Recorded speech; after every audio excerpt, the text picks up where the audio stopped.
이 여성들이 타겟으로 한 게 일본인들이 아니라 외국인만 타겟으로 해서 일을 했다고 하더라고요.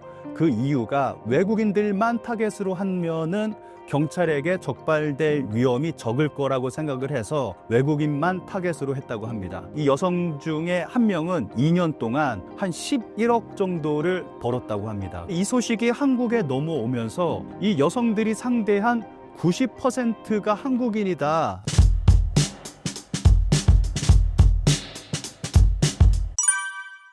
최근 일본에서 논란이 된 타칭보 사건은 무엇인가요? 사진을 보면서 제가 설명을 드리도록 하겠습니다. 사진을 보시면은 여성들이 길거리에 쭉 서가지고 스마트폰을 보고 있습니다.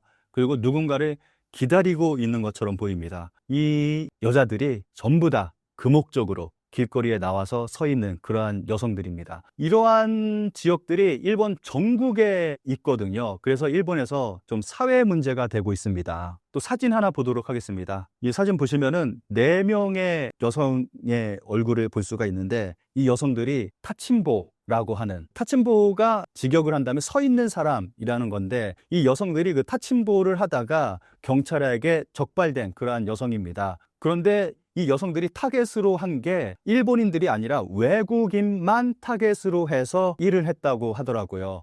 그 이유가 외국인들만 타겟으로 하면은 경찰에게 적발될 위험이 적을 거라고 생각을 해서 외국인만 타겟으로 했다고 합니다. 그리고 그냥 그것만 한 게 아니라 알고 있는 일본 남성들하고 짜고 외국인 남성을 호텔로 끌어들인 다음에 돈을 뜯어내는 셋업 범죄까지 했다고 합니다.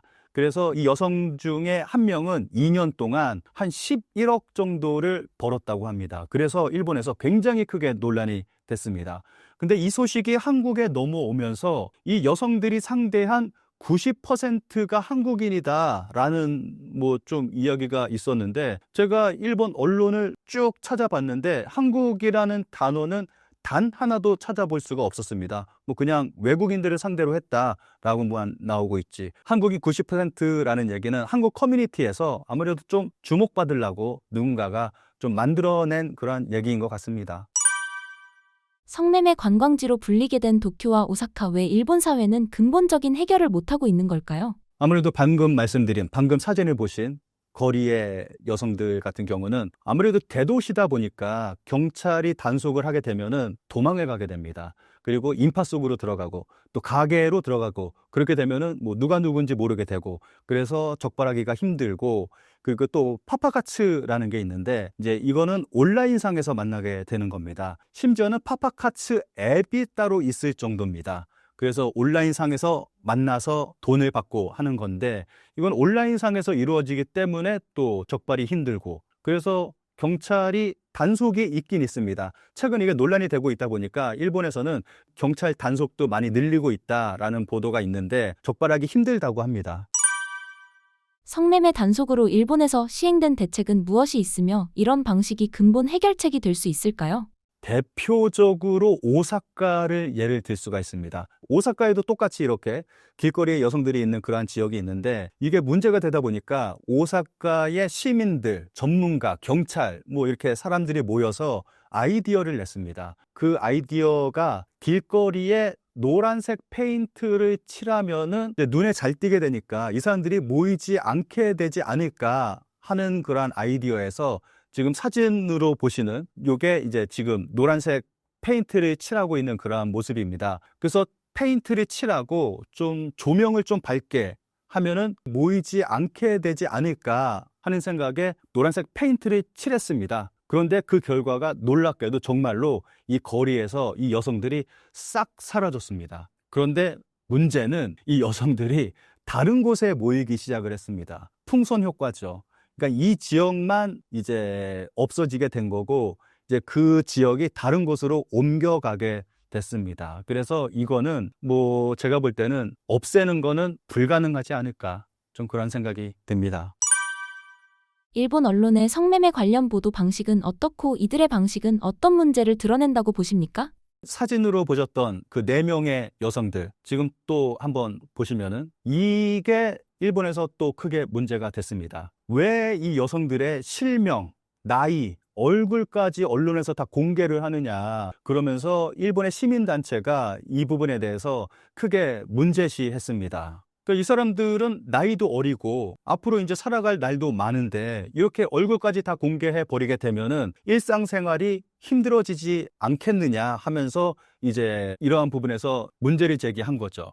근데 일본 네티즌들은 또 다른 의견을 내고 있습니다. 이 사람들은 다른 사람들 피해를 준 사람들이다. 특히 외국인들을 이렇게 크게 피해를 입힌 사람들이고, 그러다 보니까 이렇게 얼굴을 공개를 하고 하면은 이제 이 사람들을 알아보고 다음에 다른 피해가 일어나지 않을 거다. 그래서 얼굴 공개는 꼭 필요하다, 이렇게 이야기를 하고 있는데, 이거는 뭐 우리나라에서도 좀 논란이 많이 있죠. 한국 같은 경우는 예전에 얼굴 공개하다가 사람에 대한 뭐 인권도 있고 하다 보니까 범인에 대한 뭐 인권 보호 차원에서 이제 얼굴을 공개하지 않는다. 그러다가 또 최근에는 강력 범죄에 대해서는 또 얼굴을 공개한다, 이렇게 바뀌었는데, 일본 같은 경우는 용의자로 이제 지목만 돼도 언론에 얼굴이 다 공개됩니다. 좀 이거는 일본 사회에 굉장히 커다란 문제죠.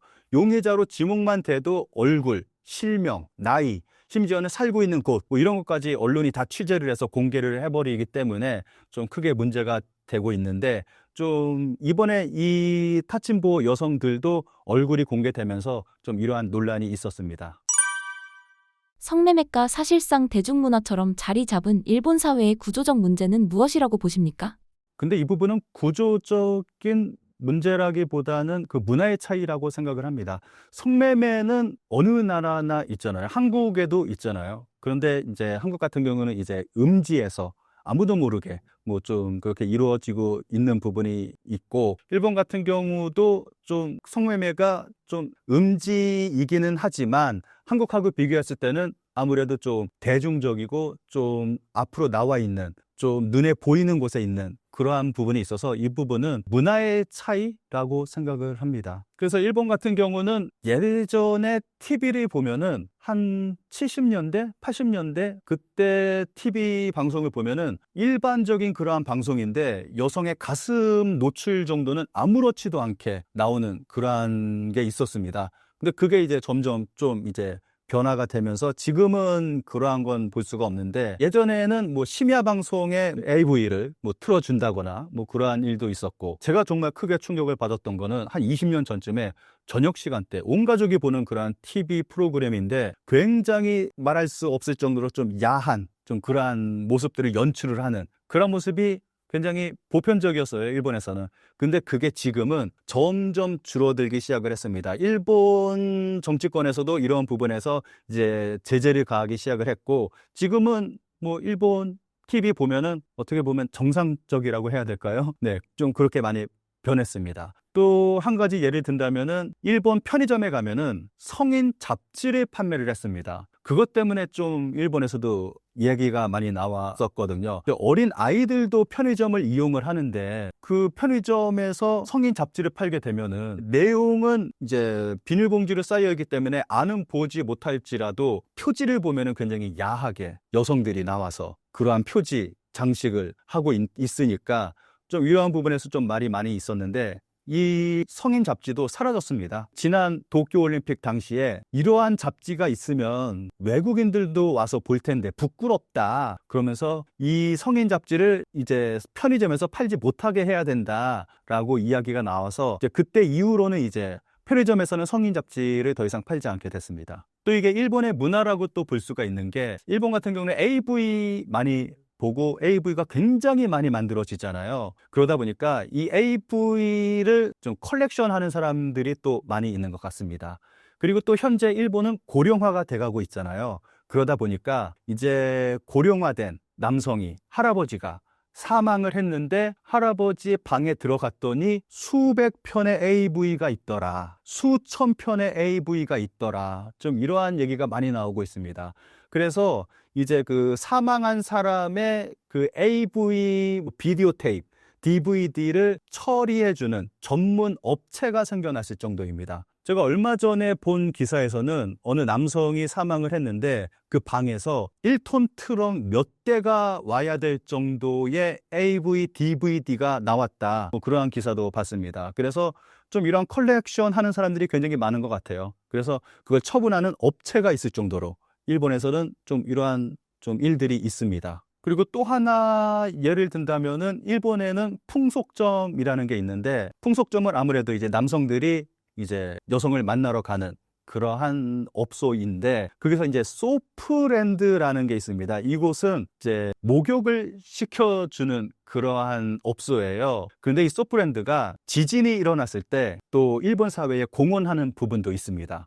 이 부분은 굉장히 좀 재미있는 부분인데, 지진이 일어나게 되면은 가스도 끊기고 수도도 끊기고 하게 되면서 사람들이 씻지 못하게 되잖아요. 그러면서 이 소프랜드가 이제 지역 사회에 씻지 못하는 사람들을 씻을 수 있게끔 목욕탕을 공개를 해서 열어서 사람들에게 이제 물을 공급하고 목욕을 할 수 있게끔 좀 그러한 서비스를 하는 그러한 일도 있습니다. 이거는 일본에서만 벌어질 수 있는 굉장히 독특한 그러한 문화죠. 그래서 저는 이 부분은 좀 어떤 일본의 독특한 문화의 차이라고 생각을 합니다. 신사임당 구독자분들께 한 말씀 부탁드립니다. 제가 뭐 항상 하는 얘기인데, 간혹 가다가 일본에 관심 가져서 뭐 하냐 뭐 이렇게 말씀하시는 분들이 계시는데, 저는 일본에 관심을 가져야 한다고 생각을 합니다. 한국인이라면은 일본이 현재 하고 있는 일들 보면은 굉장히 좀 안 좋은 일들을 많이 하고 있습니다. 특히 한국하고 일본하고는 역사적인 부분에서도 충돌되는 부분이 많이 있습니다. 위안부 문제, 강제징용, 이러한 부분들 아직까지 해결되지 않았습니다. 그리고 한국에서 소녀상을 세우면 전 세계에 소녀상을 세우고 있는데, 소녀상을 세울 때마다 일본 정부가 개입을 해서 그 소녀상을 철거하고 있습니다.